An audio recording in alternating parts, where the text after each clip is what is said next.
Halo, perkenalkan saya Stefani dan di sini saya beserta teman-teman saya yang merupakan anggota dari kelompok Zenvi yang ingin membagikan hasil ringkasan kita terkait Information Technology Control dan Audit. Pada video ini kita akan membahas 6 judul atau 6 bab yang meliputi lingkungan TI dan audit TI, proses audit TI, alat dan teknik audit TI, tata kelola dan strategi TI, manajemen risiko dan manajemen proyek. Yang pertama adalah lingkungan TI dan audit TI. Pada bab ini, kita akan membahas 6 subtopik yang meliputi lingkungan TI, profesi audit, fungsi audit, tren audit TI, peran auditor, serta profesi auditor. Lingkungan TI mengacu pada semua aspek teknologi informasi yang mempengaruhi dan berinteraksi dengan proses bisnis, pengolahan data, kontrol dan audit dalam suatu organisasi.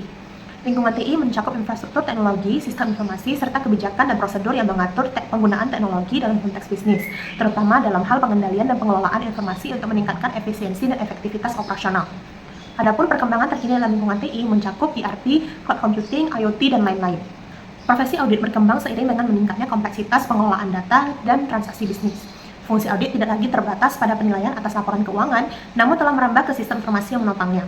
Organisasi profesional seperti ISACA, ICPA, dan IIA telah memainkan peran penting dalam memberikan panduan dan standar untuk praktik audit. Fungsi audit sendiri terbagi menjadi dua, yaitu audit internal dan audit eksternal. Audit internal dilakukan oleh unit yang berada dalam organisasi dan berfokus pada perbaikan dan efisiensi proses bisnis serta sistem TI. Sedangkan audit eksternal dilakukan oleh pihak di luar organisasi, berfokus pada evaluasi, keandalan, dan validitas kontrol sistem untuk memberikan pendapat independen atas laporan keuangan. Audit TI merupakan proses pemeriksaan formal, independen, dan objektif terhadap infrastruktur teknologi informasi suatu organisasi.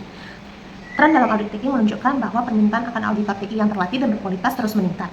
Hal ini disebabkan oleh meningkatnya kesadaran akan pentingnya kontrol TI dalam organisasi, terutama di tengah laporan yang semakin sering mengenai pencurian informasi, penipuan komputer, dan penyalahgunaan informasi. Kerangka kerja seperti COVID dan prinsip-prinsip yang ditetapkan oleh ICPA semakin menekankan perlunya kontrol yang lebih baik dalam TI.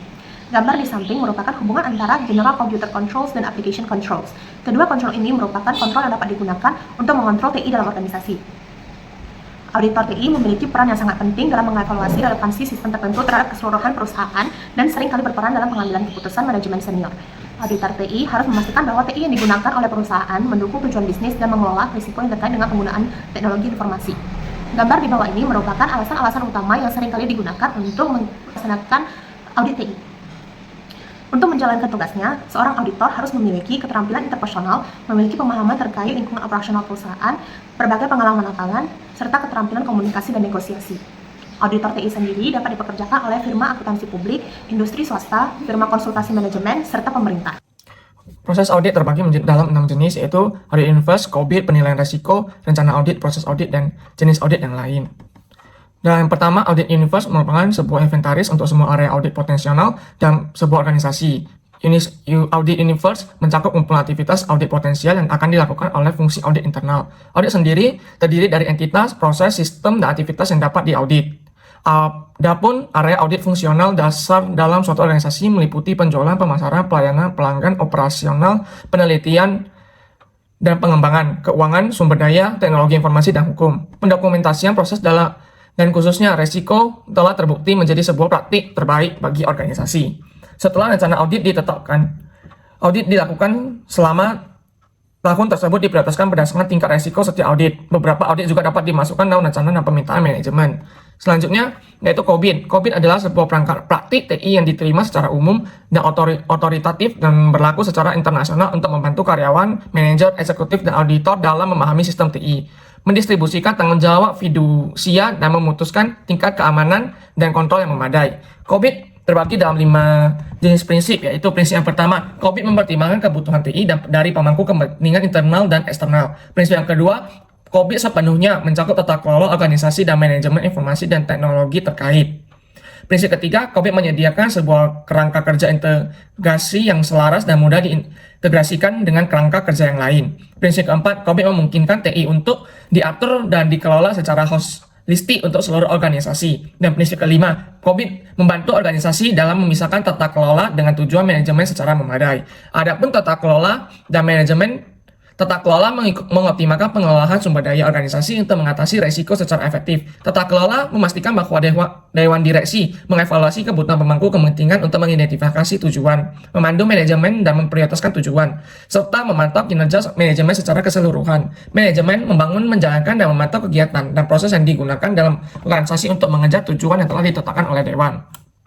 Selanjutnya, risk assessment atau penilaian risiko merupakan sebuah proses pengendalian bahaya melalui identifikasi aspek dalam pekerjaan yang berisiko bahaya, sehingga pencegahan dan pengontrolan dapat dilakukan. Tujuan dari risk assessment antara lain yaitu mengidentifikasikan risiko sebagai sistem kontrol yang mencegah kecelakaan, sehingga pekerjaan dapat dilakukan dalam keadaan yang aman. Adapun beberapa langkah yang dapat membuat risk assessment antara lain yaitu identifikasi bahaya atau risiko, kemudian identifikasi kemungkinan pihak yang rentan terkena risiko, evaluasi risiko dan pencegahannya, pencatatan hasil pengamatan risiko dan pengaplikasiannya, review ulang risk assessment dan update pada saat terdapat perubahan.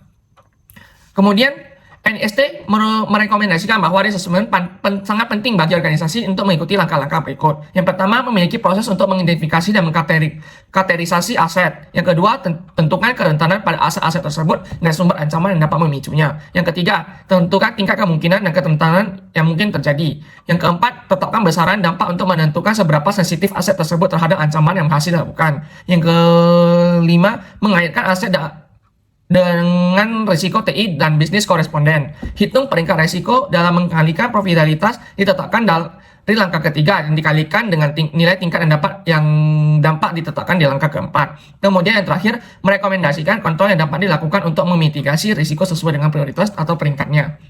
Kemudian masuk ke rencana audit. Perencanaan merupakan fungsi dasar untuk menggambarkan apa yang harus dicapai, termasuk anggaran waktu dan biaya, dan menyatakan prioritas sesuai dengan tujuan dan kebijakan organisasi. Tujuan dari perencanaan organisasi adalah untuk mengoptimalkan penggunaan sumber daya audit. Paling tidak, rencana audit setelah mengumpulkan pembahasan yang komprehensif tentang dunia audit dan risiko yang terkait dengan setiap dunia, harus sebutkan tujuan dari audit dan tujuan konteksnya, mengembangkan jadwal audit, membuat anggaran audit dan menentukan ruang lingkup, membuat daftar anggota audit, menjelaskan tugas-tugas audit, menentukan tenggat waktu. Kemudian tujuan dan konteks dari pekerjaan adalah elemen penting dalam audit menjadi dasar pendekatan audit. Pembuatan jadwal tahunan melibatkan penentuan waktu dan prioritas. Item berisiko tinggi dilakukan bersamaan dengan penilaian risiko tahunan. Ruang lingkup audit mendivisikan area ditinjau, mengidentifikasi proses bisnis penting. Rencana audit mencakup anggota tim, jabatan, dan tugas mereka. Dengan staf melakukan pekerjaan lapangan dan audit senior membimbing. Manajer meninjau kertas kerja untuk memastikan tujuan tercapai dan tenggat waktu harus disepakati dengan klien. Memang perencanaan audit disiapkan oleh senior dan ditinjau oleh manajer, mendokumentasikan elemen rencana yang disetujui. Kemudian proses audit, State of Auditing Standard SAS mengharuskan penggunaan pendekatan seragam dan berorientasi dalam audit. Pendekatan ini melibatkan langkah-langkah logis dan teratur untuk mencapai hasil spesifik. Fase tinjauan audit TI. Audit mengumpulkan dan meninjau informasi ringkasan untuk memahami lingkungan TI dan kontrol yang ada, terutama untuk sistem aplikasi yang memproses data keuangan, termasuk kebijakan, prosedur, infrastruktur TI, dan perangkat lunak yang mendukung operasi bisnis. Kemudian narasi atau diagram alir aplikasi keuangan, termasuk detail server dan sistem operasi. Sistem pengembangan aplikasi keuangan, baik yang dibuat sendiri, ataupun dibeli, ataupun diskotomisasi. Kontrol manajemen perubahan untuk implementasi perubahan dalam aplikasi dan sistem. Kontrol yang mendukung operasi sistem informasi seperti penjadwalan, pencadangan, dan pemulihan data. Kontrol keamanan informasi termasuk autentikasi, akses, dan konfigurasi firewall. Informasi tentang organisasi, layanan, dan menyelenggarakan aplikasi keuangan. Dalam proses audit, auditor TI juga melakukan berbagai prosedur untuk menguji kontrol proses dan exposure, termasuk pemeriksaan bukti dokumenter, wawancara, inspeksi, dan pengamatan. Wawancara sebagai proses pengujian data, tercakup menanyakan pertanyaan yang sama kepada personel berbeda dan membandingkan jawaban, mengajukan pertanyaan yang sama dengan cara berbeda dalam waktu yang berbeda, membandingkan jawaban dengan dokumentasi pendukung dan hasil yang dapat diverifikasi, membandingkan jawaban dengan pengamatan dan hasil sistem yang sebenarnya. Pada tabel dapat dijelaskan terbagi menjadi atas 4 bagian. Bagian A yaitu pengaturan terkait riwayat kata sandi, usia kata sandi minimum, panjang kata sandi minimum, kompleksitas kata sandi, dan pengujian akun tidak dikonfigurasi sesuai dengan kebijakan perusahaan, dan oleh karena itu tidak mendukung tingkat keamanan yang diterima. Yang kedua, pengaturan keamanan kata sandi dikontrol oleh sistem operasi Windows. Oleh karena itu, konfigurasi pengamatan kata sandi LAN atau Windows mencakup aplikasi ini. Yang ketiga, pengaturan keamanan kata sandi seperti kata seperti usia kata sandi, panjang kata sandi minimum, kompleksitas kata sandi, dan penguncian akun yang telah dikonfigurasikan sesuai dengan kebijakan pemerintah perusahaan yang mempromosikan tingkat keamanan memadai, tidak ada pengecualian. Batasnya fungsionalitas, tidak memungkinkan pemberlakuan riwayat kata sandi. Tahap selanjutnya dalam audit adalah mendokumentasikan hasil pekerjaan dan melaporkan temuan. Hasil audit harus mencakup deskripsi temuan, kesimpulan, dan rekomendasi. Temuan audit harus didokumentasikan secara individual dan mencakup nama lingkungan TI, area TI yang terpengaruh, referensi kertas kerja, tempat temuan diidentifikasikan, tujuan pengendalian umum, dan aktivitas yang gagal, deskripsi singkat tentang temuan, komunikasi resmi temuan pada manajer, klasifikasi temuan berdasarkan standar audit U325, evaluasi temuan pada tingkat desain dan operasional, penilaian apakah temuan mewakili resiko yang menyebar atau di tingkat entitas, mitigasi temuan dengan pengendalian lain yang relevan, dan referensi pengujian pengendalian tersebut. Kesimpulan auditor adalah pendapat yang didasarkan pada bukti dokumentasi untuk menentukan apakah area audit memenuhi tujuan, sementara rekomendasi adalah tindakan harus diambil manajemen untuk meningkatkan akurasi, efisiensi, atau pengendalian yang harus diberikan untuk setiap temuan audit agar laporan bermanfaat. Efektivitas komunikasi, hasil audit sangatlah penting. Setelah pengujian, temuan harus didiskusikan dengan manajer TI untuk mendapatkan persetujuan dan memulai tindakan perbaikan. Draft laporan audit kemudian diterbitkan untuk ditinjau oleh pihak terkait, dan proses peninjauan lebih cepat jika temuan telah disetujui sebelumnya. Pertemuan akhir antara TI dan keuangan disarankan setelah laporan selesai. Kemudian, selain mendukung audit laporan keuangan, area audit lain sangat dibutuhkan di bidang TI. Hal ini dijelaskan dengan singkat di bawah ini. Arsitektur perusahaan, fasilitas pemrosesan informasi, pengembangan sistem, perencanaan kesinambungan bisnis atau perencanaan pemulihan bencana. Selanjutnya kita akan membahas mengenai alat dan teknik audit TI. Pada bab kali ini, kita akan membahas mengenai alat bantu produktivitas audit, teknik dokumentasi sistem, diagram alir, serta teknik pembuatannya, CAATS atau Computer Assisted Audit Technique, serta penggunaan CAAT untuk pengambilan sampel, tinjauan aplikasi, mengaudit kontrol aplikasi, serta tinjauan operasional. Serta kita juga akan membahas perbedaan antara audit di sekitar komputer melalui audit melalui komputer, serta alat forensik komputer. Alat bantu produktivitas audit. Alat bantu produktivitas audit atau Audit Productivity Tools merupakan perangkat lunak yang membantu auditor untuk mengurangi jumlah waktu yang dihabiskan untuk tugas-tugas administratif dengan mengotomatisasikan fungsi audit dan mengintegrasikan informasi yang dikumpulkan sebagai bagian dari proses audit. Kemudian, teknik dokumentasi sistem. Biasanya, penting bagi auditor untuk memahami hubungan-hubungan setiap aplikasi dengan bisnis, organisasi, atau klien. Umumnya, seorang auditor akan meminta Entity Relationship Diagram atau ERD kepada organisasi atau klien. Biasanya, ERD merupakan titik awal yang baik bagi auditor karena secara grafis, ERD merepresentasikan hubungan antara entitas, baik orang, objek, tempat, konsep peristiwa, dan lain-lain di dalam sistem informasi. Kemudian diagram alir sebagai alat bantu analisis audit. Diagram alir merupakan metode untuk mengidentifikasi dan mengevaluasi kekuatan dan kelemahan kontrol dalam sistem aplikasi keuangan yang sedang diperiksa. Sebagai contoh, Statement on Audit Standard atau SAS 109 mengharuskan auditor untuk memperoleh pemahaman atas entitas dan lingkungannya, serta menentukan pengendalian yang relevan dengan audit. Auditor harus memiliki pemahaman tentang sifat, kompleksitas sistem yang merupakan bagian dari lingkungan pengendalian yang akan diaudit. Kemudian, simbol-simbol umum dalam diagram alir sebagai berikut. Dapat dilihat terdapat simbol untuk dokumen manual, simbol persegi panjang untuk operasi elektronik atau pemrosesan data yang dilakukan oleh komputer, trapesium terbalik untuk pengoperasian secara manual, bentuk tabung sebagai simbol untuk database, dan segitiga terbalik yang menunjukkan bagaimana dokumen diarsipkan. Jika terdapat huruf N di dalam segitiga tersebut, berarti bahwa dokumen disusun berdasarkan nomor. Jika D berarti dokumen disusun berdasarkan tanggal, dan A berarti menurut abjad. Selanjutnya terdapat juga simbol jajar kencang yang menunjukkan jenis jurnal manual atau buku besar. Adapun simbol lingkaran yang menunjukkan konektor, serta sampai simbol berlaku tepat yang menunjukkan keputusan yang sedang dibuat. Selanjutnya, ketepatan teknik pembuatan bagian alir. DFT berorientasi pada proses dan menekankan pada aliran logika dan transformasi data. Sebaliknya, diagram alir menekankan pada langkah-langkah proses fisik dan kontrol. Berikut merupakan contoh bagian alir untuk proses pengeluaran kas.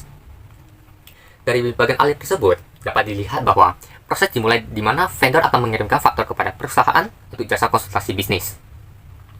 Kemudian, faktur atau invoice akan diarahkan kepada petugas account payable atau AP perusahaan untuk dicatat. Kemudian, AP akan mencatat invoice secara manual di buku besar anak perusahaan AP. Kemudian dapat dilihat tanda panah di mana invoice dikirimkan kepada petugas pengeluaran kas. Atau di sini dibuat ada cash distribution clerk atau kasir perusahaan untuk diproses. Kemudian kasir akan menyiapkan cek yang dapat berupa kwitansi, faktur, dan kemudian mengirimkan kedua dokumen tersebut kepada bendahara perusahaan. Bendahara akan meninjau kedua dokumen tersebut, kemudian menyetujui dan menandatangani cek, serta menandai faktur jika terdapat faktur yang akan dibatalkan. Jika faktur tidak dibatalkan, maka bendahara akan mengirimkan cek ke vendor dan meneruskan kembali faktur yang dibatalkan kepada kasir untuk mencatat pembayaran atau pengeluaran cash dalam jurnal. Faktur yang dibatalkan juga kemudian akan diarsipkan berdasarkan nomor. Dapat dilihat itu terdapat simbol segitiga terbalik di mana terdapat huruf N di dalamnya yang berarti dokumen disusun berdasarkan nomor. Dan petugas AP akan secara manual memposting pembayaran dari jurnal kasir ke buku besar anak perusahaan AP. Selanjutnya, Computer Assisted Audit Technique atau CAATS. CAAT merupakan sebuah tools yang dapat digunakan oleh auditor TI atau auditor keuangan untuk mengevaluasi integrasi aplikasi, menentukan kepatuhan terhadap prosedur, dan terus memantau hasil pemrosesan. Auditor TI dapat meninjau aplikasi untuk mendapatkan pemahaman tentang kontrol yang ada untuk memastikan keakuratan dan kelengkapan informasi yang dihasilkan. Beberapa teknik lain yang dapat digunakan untuk menganalisis data seperti Microsoft Access dan Microsoft Excel. Microsoft Access dapat digunakan untuk menganalisis data, membuat laporan, dan menanyakan file data. Sedangkan Microsoft Excel juga dapat digunakan untuk menganalisis data, ditambah dapat menghasilkan sampel, membuat grafik, dan melakukan analisis regresi atau tren. SAP Audit Management yang merupakan bagian dari SAP Assurance and Compliance Software yang dikemas dengan SAP GRC juga merampingkan proses audit dengan menyediakan alternatif yang hemat biaya untuk spreadsheet dan alat bantu manual.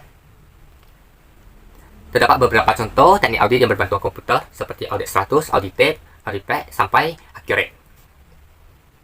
Kemudian, kita akan membahas mengenai Audit Common Language atau ACL.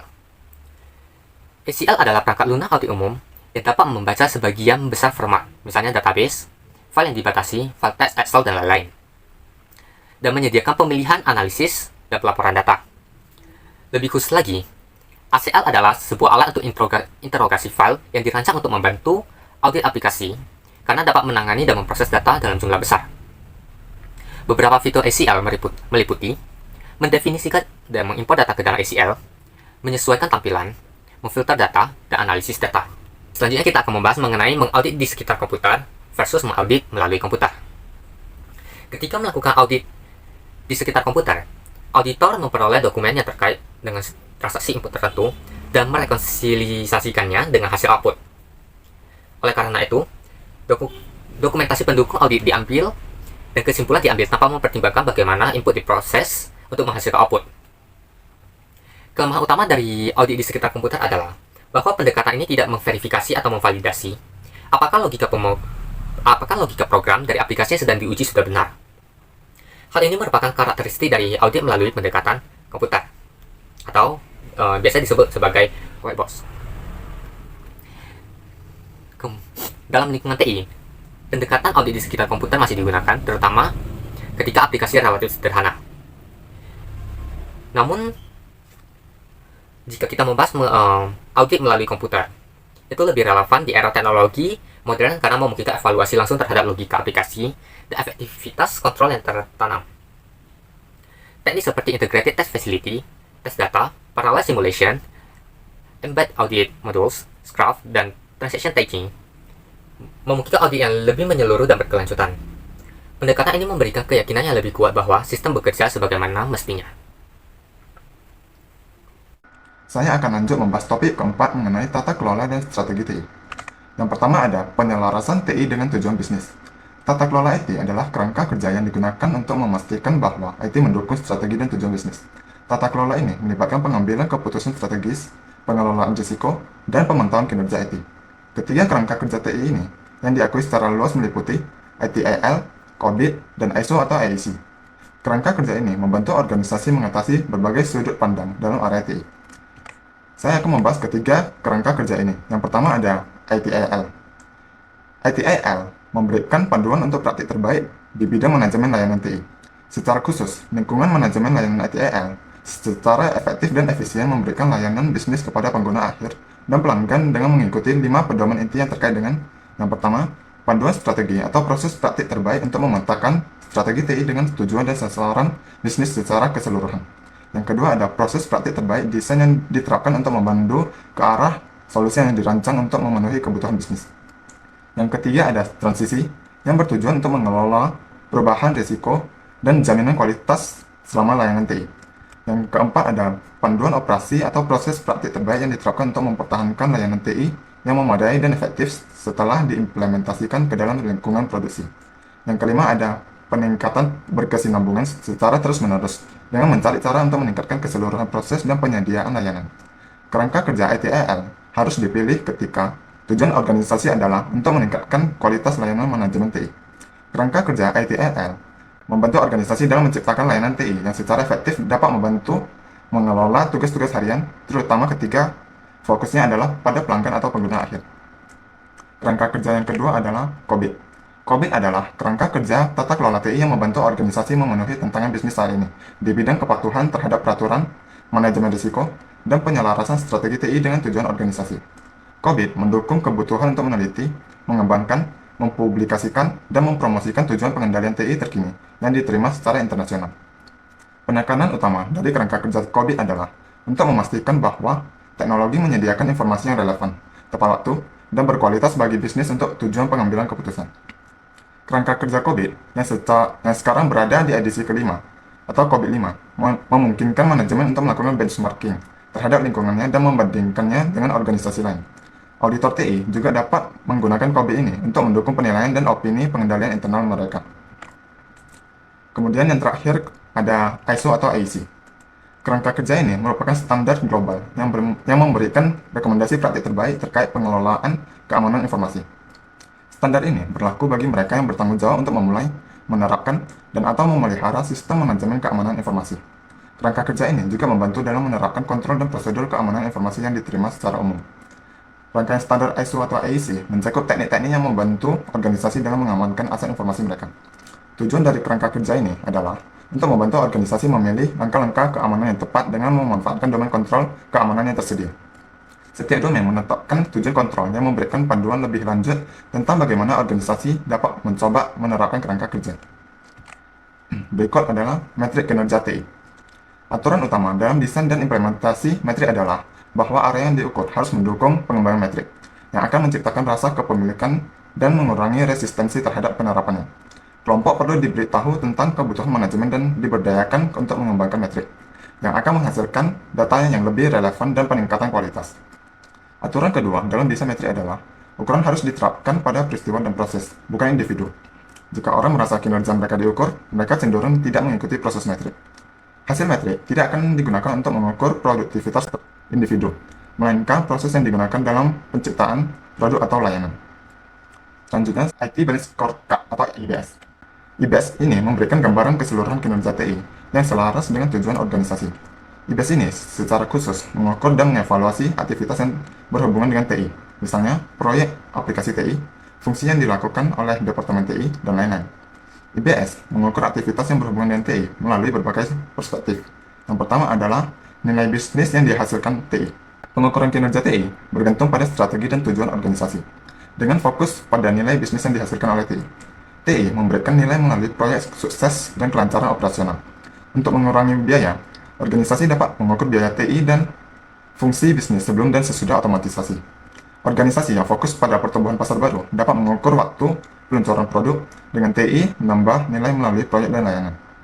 Yang kedua ada orientasi masa depan. Orientasi masa depan berkaitan dengan memosisikan TI untuk masa depan dengan berfokus pada tujuan melatih dan mendidik personel TI untuk menghadapi tantangan di masa depan dan meningkatkan kapabilitas layanan kemudian arsitektur perusahaan. Yang ketiga ada efisiensi dan efektivitas operasional. Perspektif efisiensi dan efektivitas operasional Berfokus pada proses internal yang ada untuk memberikan produk dan layanan TI dengan cara yang efisien dan efektif. Operasi internal dapat dinilai dengan mengukur dan mengevaluasi proses TI di berbagai bidang, seperti kualitas, daya tanggap, keamanan, dan keselamatan. Pengukuran perspektif, efisiensi, dan efektivitas operasional dapat menghasilkan data yang berguna tentang produktivitas berbagai proses internal serta sumber daya. Metrik di sini dapat menghasilkan informasi produktivitas tentang kinerja teknologi dan personal tertentu. Yang keempat ada kepuasan layanan pengguna akhir. Kepuasan pengguna akhir harus memainkan peran penting dalam evaluasi keseluruhan departemen atau fungsi TI. Pengguna akhir untuk tujuan TI dapat berupa personel internal atau eksternal. Misalnya, pengguna yang mengakses sistem atau layanan TI antar organisasi, dan lain-lain. Dari perspektif pengguna akhir, proses nilai TI akan didasarkan pada apakah pekerjaan mereka diselesaikan tepat waktu dan akurat. Kemudian, ada proses tata kelola TI. Proses tata kelola TI terbagi menjadi 3. Yang pertama ada manajemen permintaan. Proses manajemen permintaan membantu memastikan bahwa manajemen senior mendukung dan telah memberikan persetujuan konseptual kepada proyek untuk melanjutkan melalui fase definisi persyaratan awal dan desain konseptual dari siklus hidup pengembangan. Lalu, manajemen pengadaan dan vendor. Pengadaan TI melibatkan tugas-tugas strategis dan administratif, seperti mendefinisikan persyaratan dan spesifikasi, melakukan akuisisi layanan atau sumber daya TI yang sebenarnya dan memenuhi persyaratan kontrak. Kemudian, manajemen keuangan. Penganggaran adalah alat perencanaan strategis, biasanya dinyatakan dalam istilah kuantitatif, yang membantu dalam pemantauan kegiatan dan peristiwa tertentu. Penganggaran juga memberikan perkiraan dan proyeksi pendapatan dan pengeluaran yang digunakan secara strategis untuk mengukur aktivitas dan peristiwa keuangan. Yang kedua ada inisiasi proyek. Membuat estimasi proyek membutuhkan waktu dan sumber daya. Dibutuhkan waktu dari pengguna bisnis untuk mengembangkan persyaratan kasus bisnis dari pengembang perangkat lunak, untuk mengembangkan solusi dan estimasi biaya. Yang ketiga adalah tinjauan teknis. Proses tinjauan teknis membantu memastikan solusi yang tepat yang telah dipilih, terintegrasi secara efektif dengan komponen teknologi lainnya, misalnya jaringan dan lain-lain, dan dapat didukung dengan investasi infrastruktur yang minimal. Berikutnya, seberapa pentingnya tata kelola TI. Tata kelola TI memastikan keselarasan dengan tujuan bisnis. Ini menggabungkan TI ke dalam manajemen risiko perusahaan. Tata kelola TI juga memastikan kepatuhan terhadap peraturan. Tata kelola TI ini penting untuk penyelarasan tujuan, pengembalian investasi, dan kemitraan. Berikutnya adalah elemen utama tata kelola TI. Yang pertama, kepemimpinan dan struktur organisasi. Tata kelola IT membutuhkan keterlibatan aktif dari manajemen puncak untuk memastikan keselarasan antara IT dan tujuan bisnis. Yang kedua ada proses kebijakan dan manajemen risiko. Kebijakan harus mendukung pengelolaan risiko IT yang efektif, termasuk perlindungan data dan keberlanjutan operasional. Yang ketiga, pengukuran kinerja TI. Gunakan metrik yang relevan untuk menilai apakah IT memberikan nilai tambah bagi organisasi, seperti ROI dari proyek teknologi atau waktu response systems. Berikutnya adalah manfaat tata kelola TI. Tata kelola TI memberikan banyak manfaat yang signifikan bagi organisasi. Di antaranya, keselarasan antara TI dan tujuan bisnis, meningkatkan efisiensi operasional, meminimalkan risiko, memastikan kepatuhan terhadap regulasi, meningkatkan kepercayaan stakeholder, mendukung inovasi teknologi, mengukur kinerja TI dengan lebih baik, dan yang terakhir, meningkatkan keberlanjutan bisnis. Selanjutnya kita akan membahas manajemen risiko. Di sini ada 5 topik yang akan kita bahas, yaitu yang pertama manajemen risiko, yang kedua manajemen risiko perusahaan dengan kerangka kerja terintegrasi, yang ketiga penilaian risiko, yang keempat panduan yang tersedia, dan yang kelima asuransi sebagai bagian dari penilaian risiko TI. Yang pertama manajemen risiko. The National Institute of Standard and Technology Special Publication mendefinisikan bahwa manajemen risiko merupakan proses mengidentifikasi dan menilai risiko yang diikuti dengan penerapan prosedur yang diperlukan untuk mengurangi risiko ke tingkat yang lebih baik. Manajemen risiko bertujuan untuk mengelola risiko agar sesuai batas yang bisa diterima oleh perusahaan, sehingga perusahaan memiliki peluang lebih besar untuk mencapai tujuan. Yang kedua yaitu manajemen risiko perusahaan dengan kerangka kerja terintegrasi. IRM kerangka kerja terintegrasi yang dikembangkan oleh TOSO adalah alat yang efektif bagi manajemen senior dan dewan. Model IRM kerangka kerja terintegrasikan diilustrasikan dari gambar di samping ini. 4 kolom teratas adalah tujuan yang ditetapkan manajemen untuk mencapai tujuan perusahaan, yaitu strategik, operation, reporting, dan compliance. Sisi kanan model menunjukkan unit yang dimiliki oleh suatu perusahaan, yaitu entity level, division, business unit, dan subsidiary. 8 komponen kerangka kerja di bawah menunjukkan keterikatan dan berlaku untuk masing-masing dari 4 tujuan manajemen serta unit-unit perusahaan di sisi kanan model. 8 komponen kerangka kerjanya terdiri dari yang pertama, lingkungan internal. Lingkungan internal mengacu pada budaya, perilaku, tindakan, kebijakan, prosedur, serta cara perusahaan mengambil keputusan dan menyelesaikan masalah. Yang kedua yaitu penetapan tujuan. Tujuan ditetapkan pada berbagai tingkatan dalam sebuah perusahaan. Artinya, perusahaan dapat menetapkan tujuan di tingkat atas maupun di tingkat yang lebih rendah. Yang ketiga yaitu identifikasi peristiwa atau risiko. Mengidentifikasi peristiwa atau risiko dapat berdampak signifikan terhadap operasi dan pendapatan bisnis. Risiko diklasifikasikan sebagai inherent dan residual. Yang keempat yaitu penilaian risiko. Risiko dinilai dari dua perspektif yaitu kemungkinan dan dampak.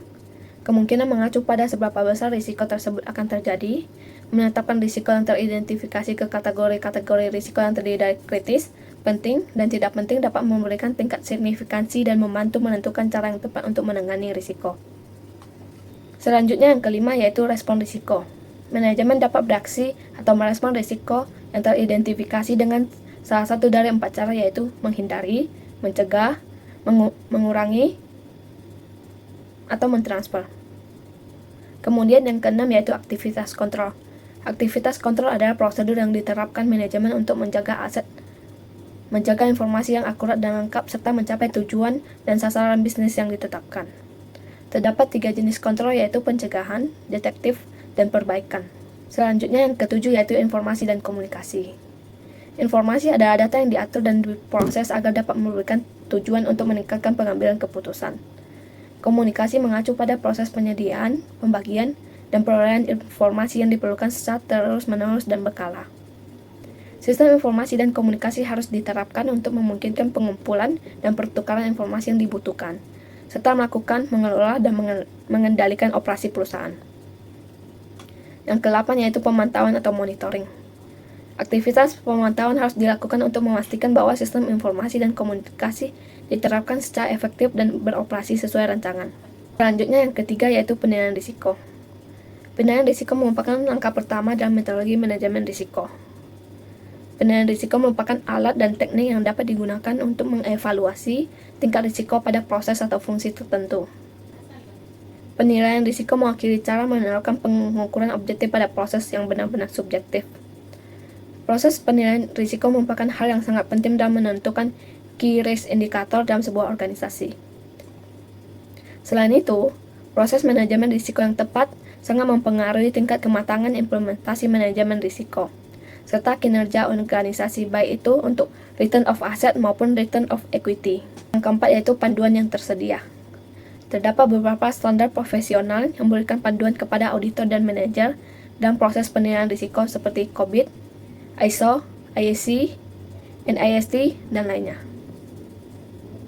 Topik yang terakhir yaitu asuransi sebagai bagian dari penilaian risiko TI. Pemahaman yang jelas tentang asuransi dan manajemen risiko diperlukan untuk meninjau kecukupan asuransi TI suatu organisasi. Asuransi tidak mencegah kerugian atau mengurangi biayanya, melainkan asuransi hanya mengurangi risiko. Selanjutnya kita akan membahas pembahasan terakhir yaitu manajemen proyek. Di sini kita akan membahas 6 topik yaitu yang pertama manajemen proyek, yang kedua standar manajemen proyek, otoritas terkemuka dan metodologi, yang ketiga faktor kunci untuk manajemen proyek yang efektif, yang keempat manajemen program, yang kelima manajemen proyek dengan peran auditor, dan yang keenam adalah manajemen proyek data besar. Yang pertama yaitu manajemen proyek.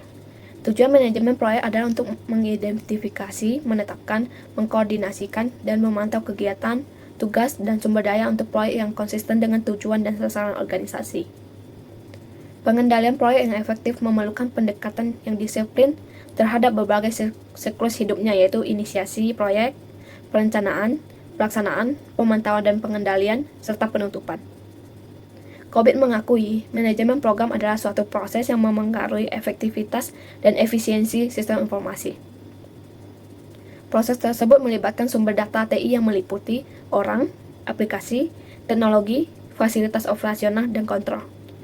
Topik yang kedua yaitu standar manajemen proyek, otoritas terkemuka, dan metodologi. Organisasi standar utama untuk manajemen proyek adalah Project Management Institute atau PMI. Standar manajemen proyek yang dikembangkan oleh PMI atau Project Management Body of Knowledge mencakup pengetahuan tentang praktik inovatif dan canggih dalam profesi manajemen proyek. Contoh standar dan panduan manajemen proyek umumnya dilihat pada slide. Kemudian topik yang ketiga yaitu faktor kunci untuk manajemen proyek yang efektif. Yang pertama yaitu perencanaan atau planning. Perencanaan proyek yang efektif memastikan bahwa tugas-tugas proyek didefinisikan dengan baik, sumber daya tersedia, dan digunakan secara efisien, kualitas terjaga, dan proyek diselesaikan tepat waktu dan sesuai anggaran. Tujuan perencanaan proyek untuk memperkirakan durasi proyek, sumber daya yang dibutuhkan, dan biaya. Yang kedua yaitu manajemen sumber daya. Ada banyak fungsi individual yang dibutuhkan untuk menghasilkan proyek yang sukses. Bisnis harus menentukan persyaratan, pengembangan, penguji, dan kelompok infrastruktur yang mendukung. Yang ketiga yaitu pengawasan dan pelacakan atau oversight and tracking. Tujuannya adalah untuk memberikan visibilitas yang memadai terhadap kemajuan aktual, sehingga manajemen dapat mengambil tindakan yang efektif ketika kinerja proyek menyimpang secara signifikan dari rencana. Persyaratan ini harus didokumentasikan dan dikontrol. Yang keempat yaitu alat manajemen proyek. Alat manajemen proyek dapat berupa critical path model, program evaluation review technique, dan Gantt chart. Alat manajemen proyek tambahan adalah lembar tugas. Kompleksitas proyek saat ini membutuhkan penggunaan alat seperti Microsoft Project dan OpenPlan milik Deltek. Yang kelima yaitu sertifikasi manajemen proyek. Sertifikasi PMP adalah sertifikat yang diakui secara global, dengan tujuan memvalidasi pengetahuan, pengalaman, dan keterampilan manajer proyek dalam menyelesaikan proyek dengan sukses. Sertifikasi tersebut mengakui pengalaman dan kapabilitas manajer proyek dalam memimpin dan mengelola proyek. Topik yang keempat adalah manajemen program. Manajemen program adalah proses yang diperlukan untuk mengkoordinasikan beberapa proyek terkait dengan tujuan memberikan manfaat bisnis yang penting secara strategis. Menurut penelitian yang dilakukan oleh Gartner Group, organisasi yang menetapkan standar perusahaan untuk manajemen program dan proyek akan mengalami setengah dari kelebihan biaya proyek besar, penundaan, dan pembatalan dibandingkan dengan organisasi yang gagal melakukannya. Topik yang kelima yaitu manajemen proyek dengan peran auditor. Peran auditor dalam manajemen proyek bergantung pada budaya organisasi, kematangan sistem informasi, dan filosofi audit. Tujuan utamanya adalah untuk mengidentifikasi masalah awal yang dapat menghambat keberhasilan proyek. Audit proyek membutuhkan pemahaman tentang metodologi dan proses pengembangan. Auditor mengevaluasi kontrol administratif serta hasil proyek untuk memastikan standar diikuti. Keterlibatan auditor di tahap strategis penting untuk pengendalian proyek. Topik yang terakhir yaitu manajemen proyek data besar. Big data membawa manfaat dan tantangan besar dalam manajemen proyek. Didefinisikan sebagai data dalam volume, kecepatan, dan keragaman tinggi, big data membutuhkan teknologi canggih untuk pengelolaan dan analisis. Manfaatnya termasuk pengambilan keputusan yang lebih baik, efisiensi operasional, pengurangan biaya, pengurangan risiko, dan tantangan yang harus diatasi.